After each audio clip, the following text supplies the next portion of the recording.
Bismillahirrahmanirrahim. Assalamualaikum warahmatullahi wabarakatuh. Pak, perkenalkan nama saya Amalia dengan Bapak siapa? Oh, Bapak Bir ya, Pak Bir. Di sini ada yang bisa saya bantu, Pak? Oh iya, ada yang mengganjal ya. Nanti saya akan pemeriksaan dan apabila ada sumbatan atau kotoran bisa saya ambil. Apakah Bapak bersedia?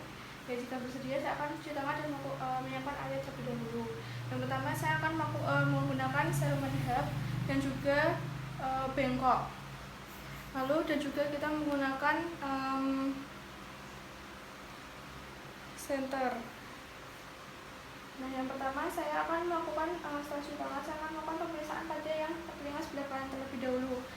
Permisi ya Pak, saya menggunakan serum menghap dan juga melihat di telinga kanan. Untuk tangan kiri memegang telinga kanan dan untuk tangan kanan kita memegang serum menghapnya. Lalu kita arahkan cahaya menuju ke liang telinga dan kita angkat daun telinganya ke belakang atas supaya bergaris lurus, supaya bisa melihat dengan lurus dari lubang telinganya. Setelah itu kita arahkan kaitnya ke dalam bukan keluar agar tidak melukai.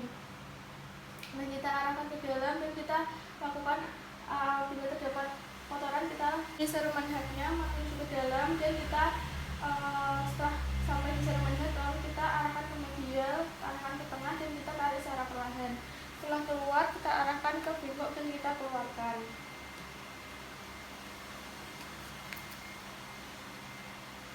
Nah, untuk yang serum yang saya tadi ambil yaitu yang sifatnya semi lunak. Nah, apabila terdapat serum yang keras tidak boleh langsung diambil karena dapat melukai dari pasien. Jadi kita memberikan serum minolitik 4 tetes per harinya selama 2 hari. Dan nanti setelah 2 hari bisa diperiksa lagi kalau serumannya melunak. Nanti kita lakukan irigasi dengan syarat menggunakan air hangat agar tidak terjadi vertigo, dan juga syarat yang kedua adalah tidak terjadi perforasi dari membran timpaninya. Jadi kita setelah 2 hari kita lakukan irigasi atau syringing. Saya melakukan pemeriksaan kedua yaitu melakukan syringing atau irigasi. Jadi irigasi atau syringing dilakukan apabila serumen yang di dalam telinga terdapat lunak ataupun cair dan jumlahnya banyak. Nah, untuk yang pertama yang saya siapkan adalah alatnya senter kepala, setelah itu aplikator yang sudah dipilih dengan kapas, lalu ada bengkok dan juga ada handuk.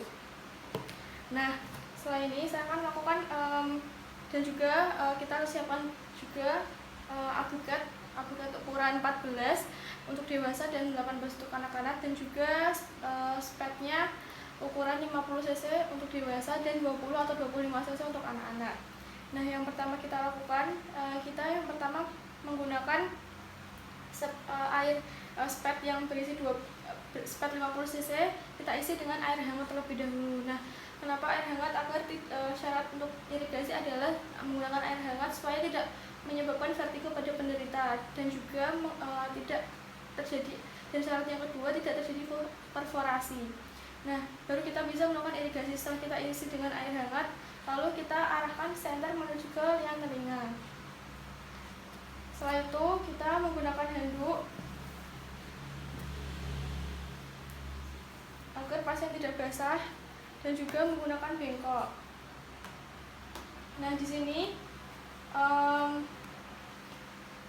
kita menggunakan jari pertama, dan setelah kita arahkan menuju ke liang telinga, ini kita arahkan jari telunjuk dan jari ibu jari ke memegang dari daun telinga dan kita arahkan ke atas.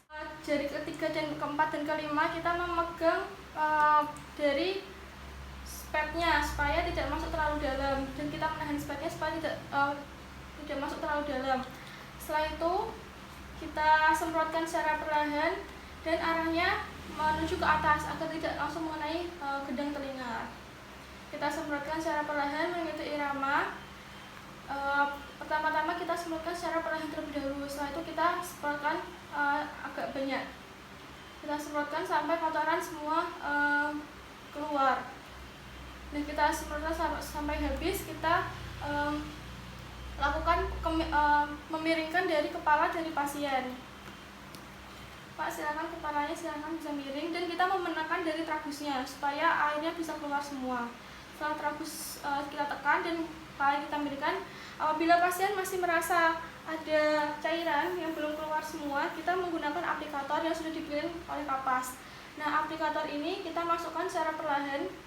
Kita masukkan secara perlahan dengan menarik telinga ke belakang atas dan masukkan secara perlahan dan tidak perlu diputar. Karena kapas sendiri ini sudah bisa menyerap dari air-airnya. Kita lakukan ke semua sisi sehingga airnya bisa terangkut semua.